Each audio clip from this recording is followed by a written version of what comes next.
It's the Power Trip After Party Podcast, presented by Evans Transportation. Welcome to the Power Trip After Party Podcast, brought to you by our friends at Evans Transportation, evanstrans.com, our most favorite people in the whole wide world for sponsoring the After Party. Thank you, Evans Trans, right, Saucy? Yeah, they're the best. Thank you very much, Evans Trans. Yeah. Corey, your thoughts? Yeah, I would like to thank Evans Transportation. Yeah, absolutely. Love you guys. Get a new career. And I would like to thank... me? Not you. Yeah, at Evans. No, you may need a career, not even a new one, just a career of some sort. But I would like to say thanks to Zach, as well as he continues a great run of booking guests for the After Party Podcast, brought to you by Evans Transportation. Whatever happened to Zach? He's here somewhere. He's in the bathroom. He got us Madcap Moss, a rising superstar in the WWE, and he'll be here for Friday Night SmackDown here on Friday, June 17th, which is this Friday, depending on when you're listening to this. But also, former Golden Gopher football player and Edina native. So let's bring him into the show right now. Madcap Moss, everybody. Well, you are Madcap Moss, and we are excited to have you on for multiple reasons. Obviously, you guys have the giant event coming up, WWE Friday Night SmackDown returns to Minneapolis. That's June 17th. And you're a big part of the show, but you were a big part of our lives and still are, because Tommy Olsen is a weekly guest on our show, your former teammate with the Golden Gophers. He still loves you. He still talks about you and glows when he talks about you. So we have a lot to talk to you about, but let's start right there. What are your memories of Tommy Olsen as a teammate on the Golden Gopher football squad? Just a great teammate. Him and Ed, his brother, just had Minnesota in their blood. So start with that. But, they're just such good guys, and that they were so supportive of everybody, offense, defense, all position groups. They got along with everybody. And, the football team, everyone, especially my senior year, when Tommy was kind of starting to become a player for us, everyone got along pretty well. But naturally, you form different groups, whether it be on offense or defense or position groups. And every once in a while, there's a rare type of person that can be friends with literally every single guy on the team. And I don't think you'll find it too surprising that was Tommy O. I mean, he's just got such an outgoing, bubbly personality. He's just such a good dude. And he brought it on the field. So all those things combined, I think everyone loved Tommy. When you were growing up in Edina, was football like your first dream? Was that something you always wanted to do? Were the professionals something in your sights when you got to play Division I football? Yeah, my brothers and I were football junkies, man. We loved it. Like our favorite TV show, I talk to guys now, they talk about their favorite cartoons or whatever growing up. I tell them NFL Primetime was our favorite TV show. We just watched it religiously and just loved it. Chris Berman with the music and all of his catchphrases. So yeah, we lived and breathed it. I also was a huge wrestling fan, pro wrestling fan. So we did a bit of both, but football was my first calling, and I was a walk-on at the University of Minnesota out of Edina, but quickly earned a scholarship and did get a quick, 1 weekend career with the Miami Dolphins at a rookie minicamp. So. I was. That was the goal, and I just loved football, man. I loved everything about it: the strategy, the preparation it took, the physicality that it required, the team bonding that was absolutely necessary to be a successful team. And at the U, I had a couple of down years. We had some good years, some fun years, but it just taught me so much and so many life lessons that I take with me to this day. And with me into the WWE. Madcap, two questions here. One, back to Tommy O. Is there any chance that he could be your manager or hype man? And secondly, when you were watching wrestling when you were growing up, who was your favorite wrestler? Yeah, I think that there's definitely something there with Tommy. I mean, the guy has the gift of gab. There's no doubt. I mean, he can talk with the best of them, and I don't know if there's you guys have heard, I've heard a few clips here and there. When he talks about me, I don't know that my own mother talks about me as Tommy O does. So I think he could definitely be a hype man and manager type role and really sell the people on how good Madcap is. But to answer your second question, my favorite wrestler growing up was Goldberg, Bill Goldberg in WCW. He kind of took the football aspect of his career. He played, at the University of Georgia. Don't quote me on that. He played for the Falcons, I know. Yes. I think he played at University of Georgia too, and he was just so intense, man. And he was a monster physically. He was so physically imposing and impressive. But the security would knock on his locker room door to come get him before his match, and you'd hear just a thud in the background. And then he'd come out and he'd have a mark on his forehead because he had just headbutted the steel locker to get ready for his match. But that's just how he was, man. It was 100%, 100 miles an hour, full intensity, all the time for him. And it just drew me to him, and I just love him. And definitely recently at an event in WWE, Elimination Chamber, we were both on the show. I had a match against Drew McIntyre. He had a match against Roman Reigns. And it was the first time I actually got to meet him, and it was really cool. We got to hang out for about a weekend and talk, and he kind of passed on some knowledge to me, and definitely some stuff that I try to emulate in my performance today. Hey, Madcap. Max Fuller here, handsome black man of the Power Trip Morning Show. You jumped right into WWE without doing the indies, I believe. Did you feel like there was a learning curve that you were behind at all? I didn't know that at first, but certainly when I look back at it now, there's just no replacement for real-world experience. Honestly, like anything probably, certainly in football, the more you played games, the better you got at it. Even in practice, you can do skelly, you can do the 7-on-7 passing drills, you can do 1-on-1 pass rush drills, but it's just not realistic totally to how you play in a game. And it's kind of similar to in pro wrestling. At the WWE Performance Center, it's such a good facility. There's such good coaches there. We trained and we drilled, and I got really good at the technical side of things pretty quick. I picked it up. Obviously, there's some things that are unnatural and difficult, but overall, the physical side of things came fairly easily to me. But then there's a whole different side of things, creatively, psychologically, and just being able to interact and feed off the crowd and what they want and give them what they want when it's appropriate. And those are the kind of things that you can't learn anywhere but doing it. And so, fortunately, in NXT, we did run a lot of live shows around Florida, and those were the learning experiences that helped me grow tremendously. But, yeah, that's the kind of thing that you don't really realize, at least I didn't realize until I got there and saw all these guys who had that experience prior to WWE, who had been, doing matches for 12 years or something like that. And there's just certain things that you learn doing that you can't learn doing drills. Well, let's talk about that, because obviously as an athlete, you've played in front of 1 billion people, so I assume crowds don't really scare you. You just talked about picking up the physical aspects of wrestling pretty quickly, but how did you adjust to the showmanship of wrestling, whether it's microphone work or character development? Do you have mentors? Do the WWE assign you people that can walk you through that? How did you get to where you are now? Yeah, at the WWE Performance Center, that's a big aspect of the training. And so when I first got there, the great, legendary Dusty Rhodes was our coach. And unfortunately, he's passed away since then. But it was an unbelievable experience learning from Dusty. And, we would do a variety of things. Some things would be, just very simple, sell me 30 seconds on a match you have coming up. Talk directly to the camera. And then sometimes he'd toss you an orange and say, sell me on this orange.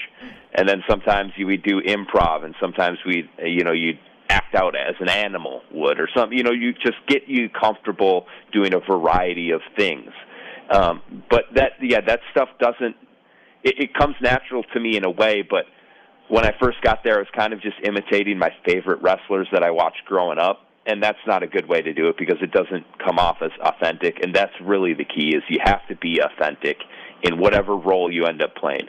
A lot of guys will tell you that it really clicks for them when they can be a version of themselves and kind of just turn the volume up. And I've found that to be true. Now, it doesn't have to be your exact self, but there's a part of you that can come through in your performance. And if you can get to that point, then you can just be authentic, and then you can just be reacting. Because when I played football in front of huge crowds, the coaching was almost kind of tune it out. Tune the crowd out, just focus on your job, do what you got to do. Whereas in WWE, I really want to feed off the crowd, and I want to let them in. I want to bring them into the performance, and I want to make them a big part of it. And, I mean, it was so evident to me. I thought WWE just did such a good job during the early stages of the pandemic when we had no crowds, of still putting shows on and making them very, very good. But it's just not the same without the crowd there. And the WWE universe, they're so passionate. And when you get in front of a great crowd and you feed off of them and you feed off of each other, that's when the magic happens. And that's what I really had to learn, is to just be myself but let them in. Hey, Madcap, has there ever been a time where WWE creative handed you something that you just said, no, I can't do that? No, there hasn't been. And there's definitely times where I look at it and at first glance I go, whoa, what are we doing here? What are we thinking exactly here? But I always, I'm pretty firm believer that my job is to be a performer. But it's to make it as good as that I can make it. So it's not my job to turn something down that they want me to do. Whatever they want me to do, I'm going to do it, and I'm going to do it to the best of my ability.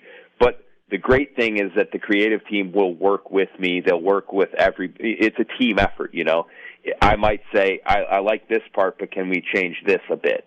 Can we do this? Does it make more sense if we do this? Does it fit better with the storyline that we've had going for 3 weeks now if I do it this way? And sometimes they say yes, sometimes they say no, we have to do it this way. And, I think it's really easy for me to get really bogged down in my own world and kind of stuck in what I'm doing and not see the bigger picture of, we're putting on a weekly TV show 52 weeks a year, and it's been running for 20-plus years now, 30 years. And it's just, there's so much that goes into it. There's so many storylines going on at one time, and sometimes there's an end goal in mind that I can't see. And so I really think the best thing to do is to just, whatever I'm given, give my 100% to make it the absolute best that I can. And so far that's worked out for me. Madcap, does seniority change that? Like, are there some guys who are in it where they ask them, you got to do this, this, and this, or you got to become the villain, and there are guys, like any job, where it's like, I don't want to do that, I'm going to stick to what I'm doing? Or is that just you go with what they give you? It's definitely a thing, like you said, experience and seniority. And just, honestly, more than that, it's just trust, earning trust. And, I mean, I think I keep going to football analogies, but, if you have a rookie quarterback, you probably don't give him too much freedom at the line of scrimmage to make a lot of audibles. But you have Peyton Manning in there. He can do whatever the hell he wants. And so there's a bit of that now. It's, we have so many things to consider that you can't just go do whatever you want to do. But, of course, if you look at a guy like Randy Orton, and if you look at a guy like Roman Reigns, who have been on top of the game. I mean, Randy Orton's got a 20-year career as being, like, in the championship picture in all 20 years, like one of the top guys for 20 years. It's just an incredible run. When you have that kind of credibility and experience, you can definitely have a bit more input. And just over the years, he's earned the trust of the entire creative team, and he's absolutely earned the right to be able to have some input. Whereas, me, that this is really, I had a little bit of some time in 2020, but it was kind of choppy. I got started, and then COVID hit, and I stopped, and then I got hurt. And so really this is the last 9 months or whatever it's been since I came back as Madcap, is really my first run. So I'm kind of just trying to drink it in and learn and recognize that a lot of these guys on the creative team, I mean, they've been some of the people, producers have been doing this for their whole lives, 40, 50 years. And so they have so much experience, and just try to learn from them and soak it all in. And where I can, give my input, but understand that there's a lot I need to learn and a lot I don't know, and just give every bit that I get, like I said, my absolute 100%, and give it the best I can. Madcap, another twofold question here from me. First and foremost, we've seen what Dwayne "The Rock" Johnson has done and John Cena in the movies, but ultimately, the best performance ever in cinema has to be Hulk Hogan as Thunderlips in Rocky III. Do you agree? And secondly, is it something that you would like to look forward to maybe someday down the road, actually acting? Yeah, so we've had acting coaches come into the WWE Performance Center.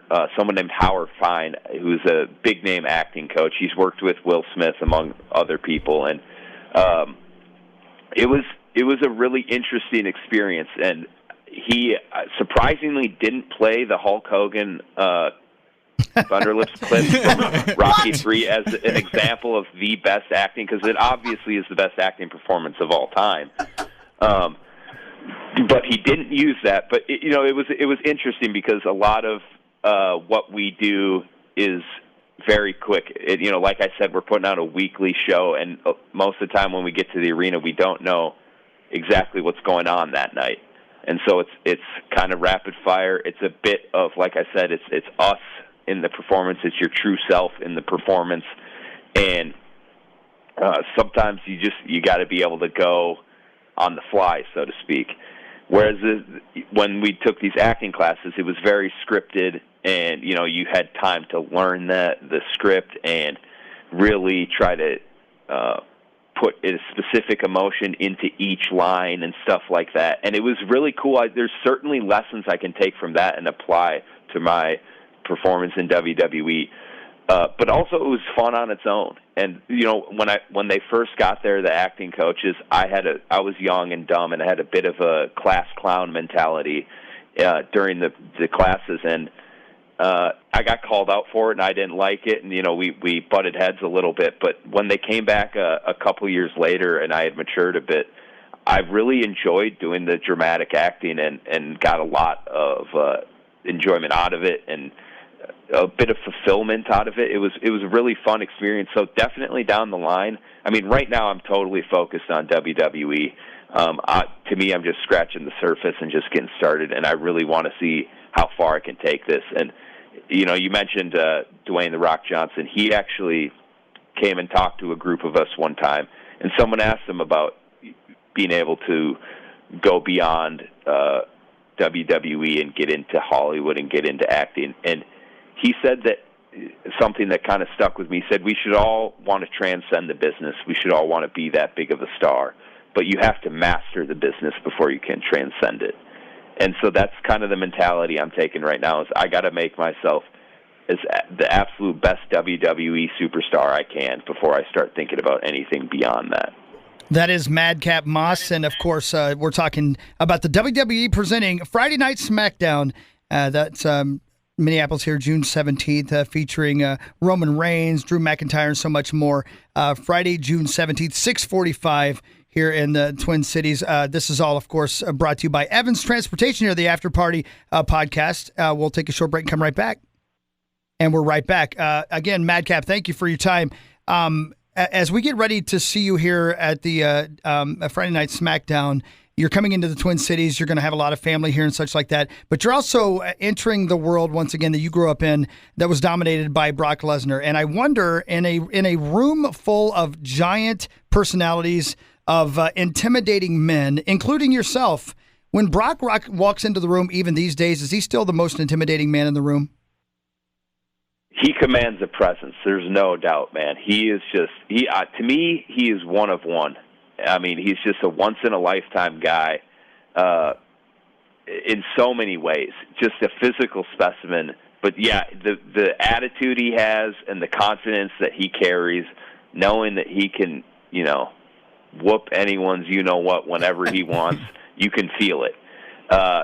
Having said that, and I don't know if it's just the University of Minnesota connection or if, maybe secretly he's just a really good guy, but he's always been really good to me. Fortunately, we haven't crossed paths in the ring yet, although that is something that I would love to do someday, and I hope I get the chance to do, because to me, as good as he is considered, which I think a lot of people consider him to be an all-time great in the WWE, I still think he's underrated. I think he's absolutely been one of the best WWE superstars of the past couple decades, and in so many different ways. So to answer your question in a very long-winded way, I would say probably yes. He's still that guy. Madcap, earlier you said that everything's sort of working best when your character is a version that's of yourself, that's close to yourself, and you said you were a class clown back in the day. So how close is the jokey Madcap Moss character to the real you? Yeah, I think you said it exactly right. So when I first came on the scene with Happy Corbin, I was telling a lot of puns. Puns are not really my thing. That's not exactly me. But like you said, I've kind of had this class clown thing in me really my whole life, where I'm always trying to make people laugh. I'm always trying to go for the laugh. And sometimes to the point of where maybe I shouldn't have gone for the laugh. It was not the right moment. That was a bit inappropriate. But I just can't help myself. I'm always trying to get people to laugh. And so I also don't take myself too seriously or life too seriously. So I think that's where the Madcap character, when I first heard about it and I first got to do it, it was pretty natural for me, because it was easy to see how he basically just thought everything was funny, and I thought, yeah, I can empathize with that. I could understand that. I think right now what's cool is that as I've developed and as I progressed as Madcap, I get to show a different side of me as well, which is I love to be extremely intense, and I love to work out, and I love to try to turn my body into an absolute weapon. And I've dedicated a good chunk of my life to making that happen, and to being in as physically good condition as I possibly can be. And when I was on the football field, this is something that, my senior year I took from Gary Tinsley, who was one of my best friends and favorite teammates of all time. We'd have a chant before the games that I would lead, and the team would repeat after me, and I'd be able to yell, and I'd get everyone going, and I'd get everyone fired up. And I think when I made a big play on the field, I would try to get everyone fired up, and it just kind of came natural to me. I was just excited. There's so much preparation that goes into it, and then when you get to see the fruits of your labor on the field, it's exciting. And so that's kind of the side of Madcap I get to show now is, I'm a little bit, I'm still got that class clown. I got to screw loose. There's something a little off about me, but now I'm getting to, instead of directing it in the nature of puns, I get to direct it at people and show that I don't care what they're going to do to me. I'm going to keep coming. And even if it's 3-on-1, I might walk into a bar and start a fight with the 3 toughest guys in there, and right before they kick my teeth down their throat, I'm going to make fun of how they look. That's just the kind of guy that Madcap is. And to be able to play that role, which is very close to me, incorporate both the goofy side, the comedic side of me, and the intense and focused side of me is the best of both worlds, and I'm really, really enjoying it. How excited are you to see what Gable can do when he gets to the WWE? Really excited. He had a moment at WrestleMania this year, which is the biggest stage in the business in WWE. WrestleMania. It was a 2-night event at AT&T Stadium, Jerry's World in Dallas. 80,000 people each night. It was such a fun weekend. It was so much fun. It was a great event, and he had a spot on it, and you could see. I mean, it was the first thing he'd ever done, and in the WWE, and he was just a natural. You could just tell physically, but also personality-wise, and embracing the crowd. He was a natural, and I think you look at the lineage of guys like Kurt Angle, who was an Olympic gold medalist, and a lot of amateur-style wrestlers who have made it big in WWE with the pedigree that he has. I think it's going to come really natural to him, and he's going to pick it up really fast, and I think the sky's the limit on what he can do. Hey, Madcap. This Friday, you'll be facing off against your former friend, now enemy, Happy Corbin, in a last laugh match at the Target Center. First question, what is a last laugh match? And second question, once this feud with Happy Corbin is finally done, because it seems like you guys have been wrestling each other every week for like 100 weeks straight, who are some WWE superstars that you want to face next? Yeah, so the last laugh match, I'm really excited for this match. First of all, just to be able to do it in front of my hometown, the way that it's timed out, kind of as Madcap's picking up some momentum to be able to return to Minnesota, and not just for any match, but for a last laugh match. I'm not going to tell you if I know what it is or if I don't know what it is, but I am going to say that even if I do know what it is, I'm not going to ruin the surprise, because I want everyone to be surprised and excited about this last laugh match this Friday on SmackDown at the Target Center, the place that I went so many times to watch the Timberwolves usually lose. But come on, they had a fun year this year, and the future's looking good for them. So, yeah, I can't wait for this Friday. I'm not going to spoil the surprise of what the last laugh match is, but it is going to be a fun match. I can't wait to get my hands on Happy Corbin one last time. You know, the guy treated me like crap for so long. He's just, I have this thing, and it's surprising because I'm an Edina kid, so everyone sees me and they say cake eater, but I just can't stand when someone thinks that their material possessions make them better than everyone else, and Happy Corbin epitomizes that. And so every chance I get to punch him in the face and beat that out of him, I'll take it. So even though it's been a few times already, we've gone to war a few times already. One last laugh match, I can't wait for that. And then after that, it's really exciting because I feel like I said earlier, I've just scratched the surface, and there's so many people that I would love to work with and to go to battle with in that ring. One guy I'm looking at right now that I both can't stand and can't take my eyes off of and am thoroughly entertained by is Sami Zayn. I think he's just one of the absolute most entertaining and just detestable people that I've ever met. And I would love to fight him. I'd love to get in the ring with him, but I'd also love to mess with him a bit on the mic. I'd love to mess with him backstage. He thinks he's like this member of the bloodline, and I think the guy's a bit delusional. But that makes for a really fun time. Other than him, there's a lot of guys. I was fortunate enough to mix it up with Drew McIntyre a few times, and he is a physically imposing, tough,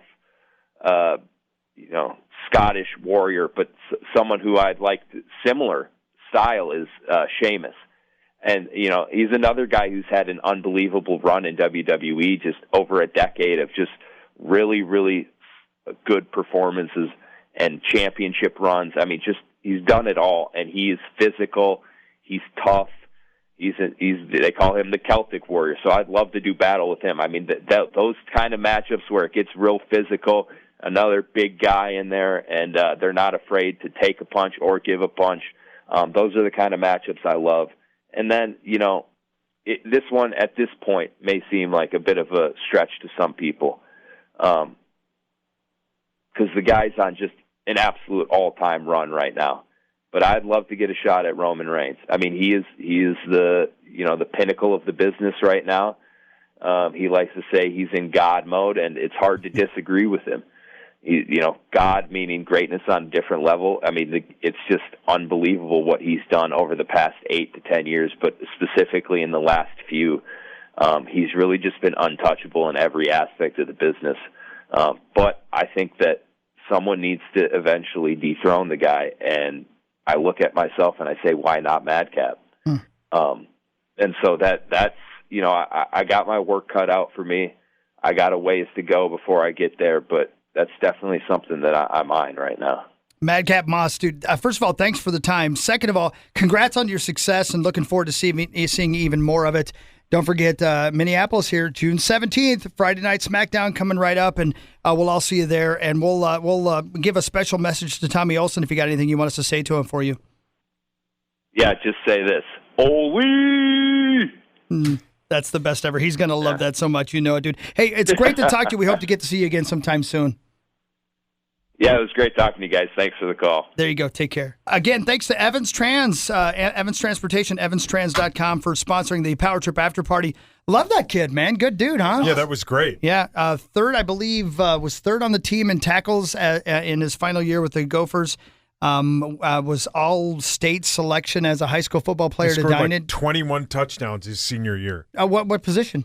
I would assume running back. No maybe? kidding. Wow. You remember you guys Linebacker at the U. at the U? Yeah, right, exactly. But and do you think, in all seriousness, Max, do you think he's one of the next big things? Do you think they're lining him up for big things? Yeah, no, I think, and then from what I've read, backstage rumors and whatnot, Vince McMahon is really high on Madcap, and he looks like he's poised. He just got repackaged as a more kind of serious character now that he's separated from Happy Corbin, and it looks like he's poised for a big run. That's cool. And he loves Ole. I mean, how cool is that, man? That's great. Good for him. He's one of us. So there you go, Corey. What'd you think? That's the Power Trip After Party. What do you think, man? I want to see Tommy and him wrestle. I want to see Tommy in WWE as one of those guys who just goes, "Hey, guys! Yeah, like My wrestler's going to beat your ass!" Who's the Undertaker's guy? Paul Bearer. Paul Bearer. Paul Bearer. Yeah. He'd be great. That'd be awesome.